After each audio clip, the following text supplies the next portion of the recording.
For those of you thinking about getting a phone in the mid-range category, today I'm going to show you one of the best phones you can get in the mid-range, priced between 3,000 and 3,500 dirhams. And this week, its price dropped by 500 dirhams. Why did it drop by 500 dirhams? Because it's a clearance stock. This phone was released to the market last year, and there's still a lot of stock left. The company is launching another model, so they lowered the price of this one. These are the kinds of videos I call opportunity videos, a chance for you to buy a phone. And so you don't miss out on videos like this. I've already shown you a lot of phones of this type in all categories. So you don't miss out on videos like this. Don't forget to subscribe to the channel. Just hit that red button, it's free. You won't have to pay anything, and I don't get paid for it either. It just helps the channel grow and lets the video reach more people. And don't forget to like the video, or if you're watching me on Facebook, hit follow. And there's something else really important I want to clarify, why this video wasn't posted on the release date. A lot of times when I review phones with you, I tell you that the stock is limited or that after a month or two, someone comes to my shop and says they traveled a long way just to get it. The phone you showed in that video, I came and couldn't find it at your shop.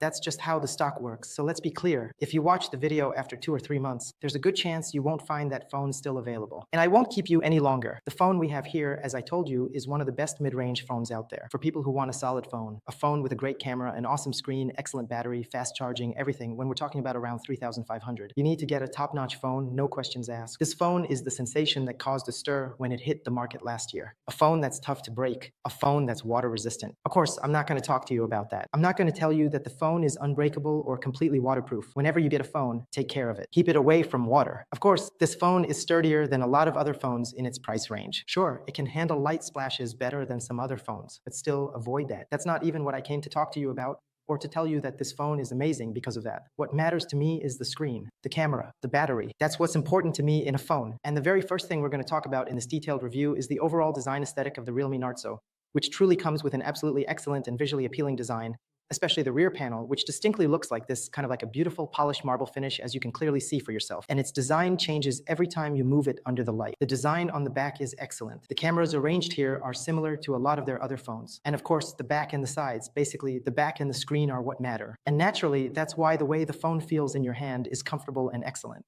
Even the weight of the phone isn't too much, even though it has a massive battery. The battery in this phone is really huge. We'll talk about it later. As for the screen, as you can see, it comes with an AMOLED display and has a fingerprint sensor built right into the screen, as you can see. The fingerprint sensor's performance is excellent. As you can see, it doesn't make mistakes and is very fast at unlocking. As I mentioned, the colors on the screen are really great, but its brightness under sunlight is not exactly excellent.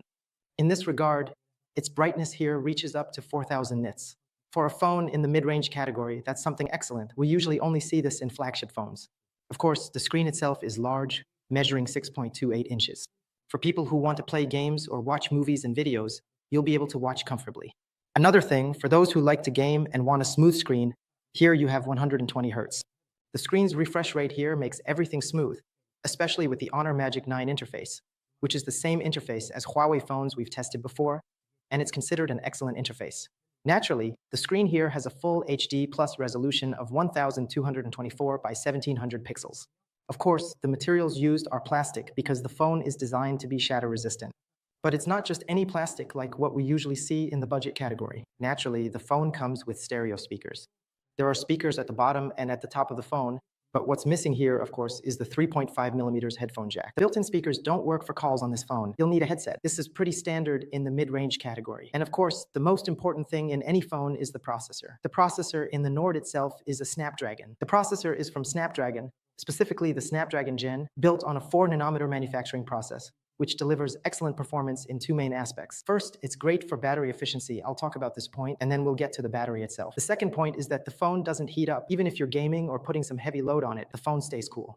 The processor gives you excellent performance. Of course, whether you're gaming or not, the phone always delivers excellent performance. And this isn't just thanks to the processor. It's also because of the Honor X9 interface, which is one of the best Android interfaces out there. Stable, lightweight, and problem-free. So we have an excellent processor and an excellent Honor interface. Here, you get 12 gigabytes of real RAM, which really helps when switching between apps on the phone. And even if you open a lot of apps in the background, they'll keep running for a long time because you have a large RAM size, 12 gigabytes of RAM. As for storage, this phone comes with 256 gigabytes. This is the version I told you about that dropped in price, 12 gigabytes of RAM and 256 gigabytes of storage. The price when it first came out on the market was around 3,800 or 3,900, about 3,800 dirhams. Now it's about 3,000 or 300 dirhams, so it's dropped by around 500 dirhams. Now let's move on to the camera. The camera itself comes with two lenses on the back. The main lens is 108 megapixels and supports real optical image stabilization, OIS, which gives you video, and even when you're taking photos and moving a bit, the picture comes out without any shake. Photos taken with the phone. The photos are excellent for this price range. It's a mid-range phone that gives you great pictures you can really rely on.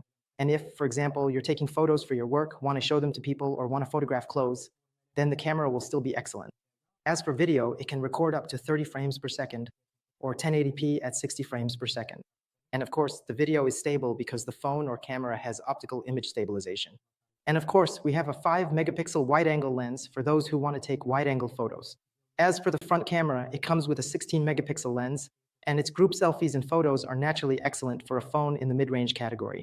I'll show them to you, and don't forget to let me know what you think about them.